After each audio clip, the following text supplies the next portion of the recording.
basic martial arts / self-defense. We're talking about kicking. I want to get you going on your first kick. I want to introduce you to the front kick. I think it's one of the easiest ones to learn at first. So I want you to get into your fight stance, and then you could either throw your front kick with your front leg or with your back leg. I'm going to demonstrate first with my front leg. I lift the knee, and then I extend my leg towards the target. I pull my toes back, hit with the ball of my foot, retract, and bring down with control.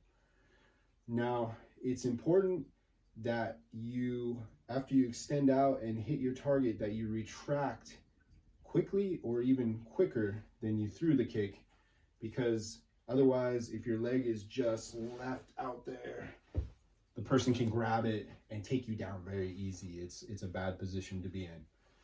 So that's important. So once again, lift the knee, extend towards my target, hit with the ball of the foot, retract, and bring down.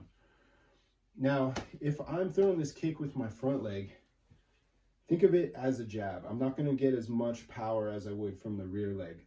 So maybe I'm moving around and I want to just, I see an open target and I can just reach it quickly with that front leg. So I use the front leg. Maybe it brings their attention to a certain spot, or makes them drop their guard, so then you can follow up with some punches.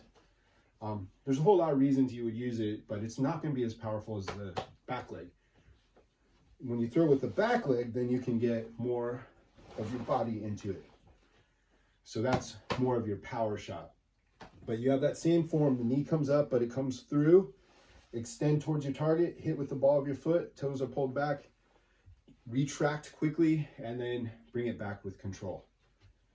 All right, so the front kick, it's a very useful one. It's a pretty easy kick to learn. Another thing I want to mention, when you're first doing kicks, it's easy to get in this habit of just dropping your hands, and I gotta admit, I still do that from time to time. When you're drilling it, if you notice that you're dropping your hands, you can hold onto your collar. This is just a little trick to get you used to keeping your hands up, and then you can practice your kicks and get used to having those hands there, and eventually you can move back to your fight stance with your hands in front of your, protecting your face. So there's a little tip. And I would recommend at first starting in a fight stance, doing 5 to 10 kicks all on one leg. So I'm doing the back leg here with my left lead, and then I do the front kick from my front leg.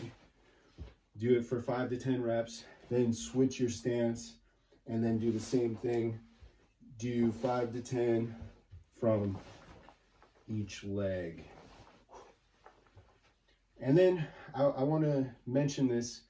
Front kicks, I find them very useful when I'm sparring.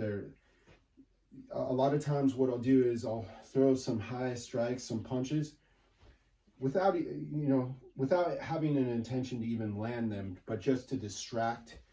And then the person will put up their guard, and then I'll find that they're open, and I can come underneath with a front kick. That works really well. So it's a good kick. Remember, you can also target the groin if you needed to in a self-defense situation. If you have, I'll mention this, I think you should get used to pulling your toes back and hitting with the ball of your foot.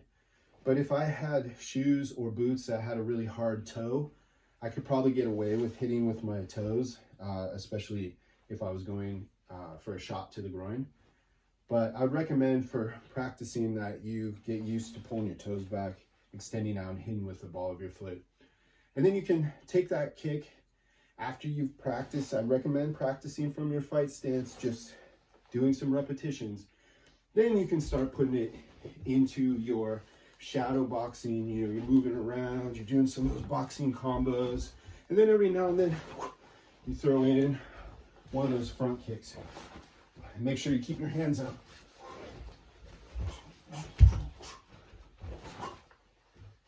And it will really get the heart rate up. It takes your shadow boxing to another level, and it makes it a lot more of a cardio workout. So give that a try, the front kick. I'll have another video soon, and we'll talk about the side kick.